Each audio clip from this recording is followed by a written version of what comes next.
এই যে যে সমস্ত রোগীদের নাক বারবার বন্ধ থাকে, নাকের ভেতরে সর্দি ঝরে, হাঁচি হয়, ঠিক আছে, মাথা ভার হয়ে থাকে, তো আমরা কি কি সন্দেহ করতে পারি বলো তো দেখি?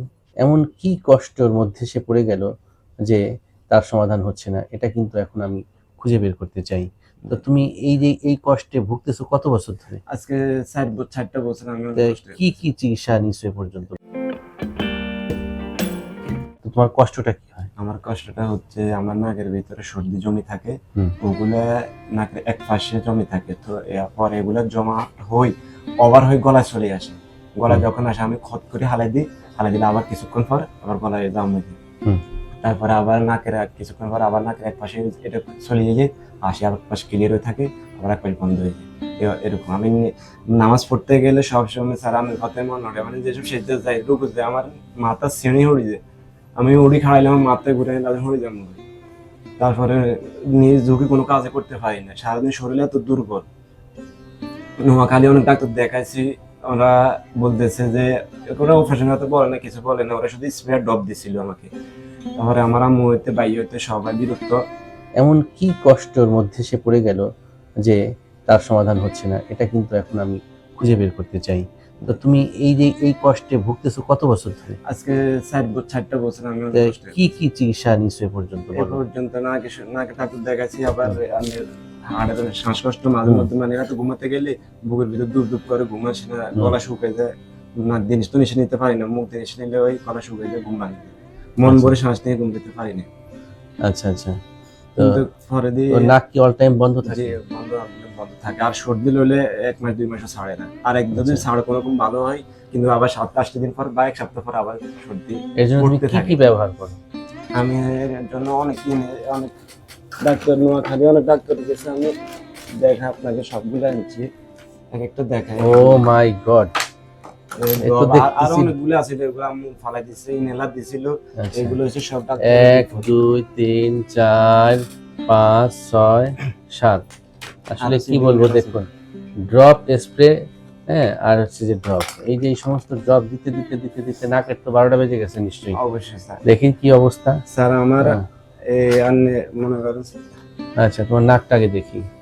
তো জান্নাতুল ফেরদৌস বৃষ্টি, এই যে যে সমস্ত রোগীদের নাক বারবার বন্ধ থাকে, নাকের ভেতরে সর্দি ঝরে, হাঁচি হয়, ঠিক আছে, মাথা ভার হয়ে থাকে, তো আমরা কি কি সন্দেহ করতে পারি বলো তো দেখি? নাকের হাড় বাঁকা বা মাংস ফোলা, তারপরে সাইনাসে যদি সমস্যা থাকে, সাইনোসাইটিসের সমস্যা, তারপরে যদি সাইনিকের থাকে স্যার সেক্ষেত্রে হতে পারে অ্যালার্জিক রাইনাইটিস। দ্য ফার্স্ট মানে সাসপেকশন কিন্তু বা সন্দেহটা কিন্তু অ্যালার্জিক রাইনাইটিস। তো আমরা একটু বলতে চাই যে আজকে যে জিহাদের যে কষ্টগুলো, সেই কষ্টগুলোর কারণটা কি হতে পারে? আমি মাত্র দেখলাম জিহাদ, তোমার নাকের ভেতরে মাংস ফুলে আছে, এই কন্ডিশনটাকে আমরা মেডিকেলের ভাষায় বলছি হাইপারট্রফি টার্মিনেট, এবং ভেতরে অনেকটা কনজেস্টেড অবস্থায় আছে, একটু লালচে হয়ে আছে, এটা ইন্ডিকেট করছে তোমার একটা ইনফ্লামেটরি রিয়াকশন চলছে। যদিও নাকের হাড় ওইরকম বাঁকা নাই, কিন্তু তোমার এই অ্যালার্জিক রাইনাইটিসের সমস্যা যাদের থাকে তাদের ম্যাক্সিমাম ক্ষেত্রে শ্বাসকষ্ট থাকে, অ্যাজমার সমস্যা থাকে। এই যে তুমি বললে যে গা হাত পা কাঁপে, তুমি যে ইনহেলারটা ব্যবহার করো, এই ইনহেলারের একটা সাইড ইফেক্ট হচ্ছে পালপিটেশন, শরীরটাকে দুর্বল করে ফেলে, ঠিক আছে? এবং তোমার যে মাথা ভার হয়ে থাকে, লিখেছো হেভিনেস অফ দ্য হেড, এর কারণ আমরা সন্দেহ করতে পারি তোমার সাইনোসাইটিস থাকতে পারে। তো এই যে যাদের অ্যালার্জিক রাইনাইটিস, সাইনোসাইটিস, নাকের হাড় বাঁকা, মাংস ফোলা, এই জাতীয় সমস্যা রয়েছে, সেটা কিন্তু সঠিক সমাধান আমরা করতে পারি। তো সঠিক সমাধানের জন্য কিন্তু সঠিকভাবে রোগটাকে নির্ণয় করতে হবে, এবং সঠিক রোগ নির্ণয়ের জন্য কিছু পরীক্ষার প্রয়োজন হয়, যে পরীক্ষাটা আমি আজকে চেক আপ করবো, যেমন একটা সিটি স্ক্যান অফ পিএনএস করবো। এই পরীক্ষাটা কি করানো হয়েছে? তুমি দেখো এতদিন ধরে তুমি ভুগছো, তোমার রোগটাকে নির্ণয় করার জন্য কিন্তু একটি ইনভেস্টিগেশন খুব জরুরি ছিল, যেটি স্টিল নাও করা হয়নি। আমি সেটা করব, ঠিক আছে? ভাই সবাই বিরক্ত গেছে, ডাক্তার দেখাচ্ছে তো নোয়াখালী ডাক্তার, কিছু হয় নাই। তো পর একদিন আমি ভিডিও দেখতে দেখতে হঠাৎ আপনার ভিডিওতে আমার সামনে পড়ে, ওরা আমরে দেখাইছে, সবার দেখাইছে, ওরা বলতেছে যে এটা তো অনলাইনে ভিডিও, ওরা কি ডাক্তার আমরা তো চিনি না, জানি না কিভাবে যাবো। আমার কথা হচ্ছে আমি যত কিছু হোক আমি ডাক্তার কাছে যাবোই। আজ নামাজ পড়তে গেলে আমি নিতে গেলে স্যার আমার কথা মনে পড়ে, একটা যেটা সত্যি কথা স্যার, আমি নামাজ পড়ার সময় আমার কথা মনে পড়ে। জি কারণটা কি? মানে কোরবানি গেছিলাম আমি ও খুবই আচ্ছা। সুস্থ।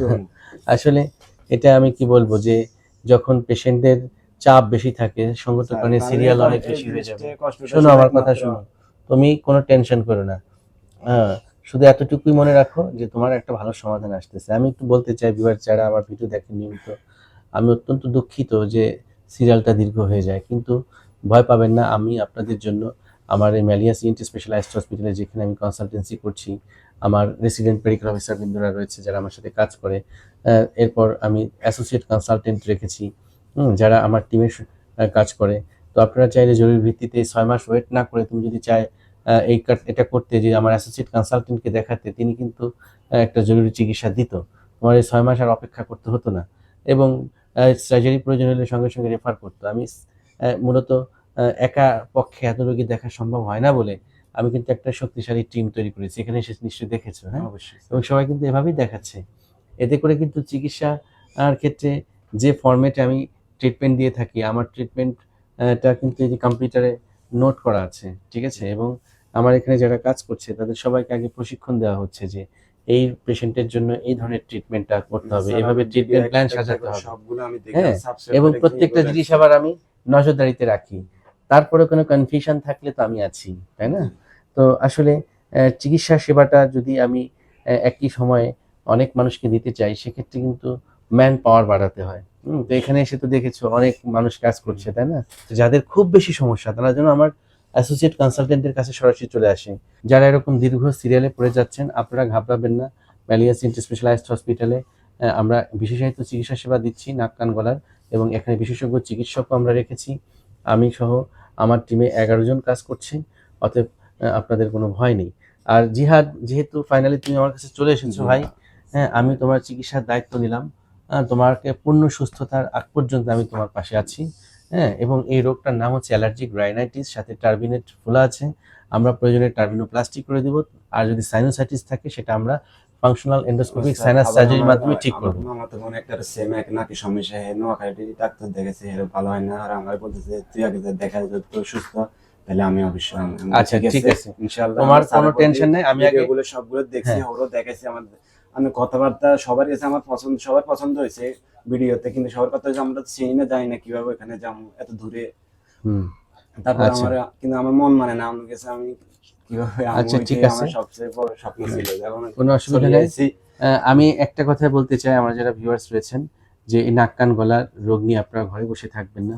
আপনার নিকটস্থ একজন নাক কান গলার রোগ বিশেষজ্ঞ চিকিৎসক দেখাবেন।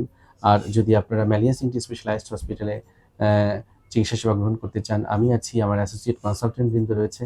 আপনার যে কোনো অপশন থেকে আপনারা চিকিৎসাটি গ্রহণ করতে পারবেন। আসুন আমরা সচেতন হই, কারণ এই সচেতনতার পরে আমাদেরকে মুক্তি দিতে। Thank you very much for watching this video.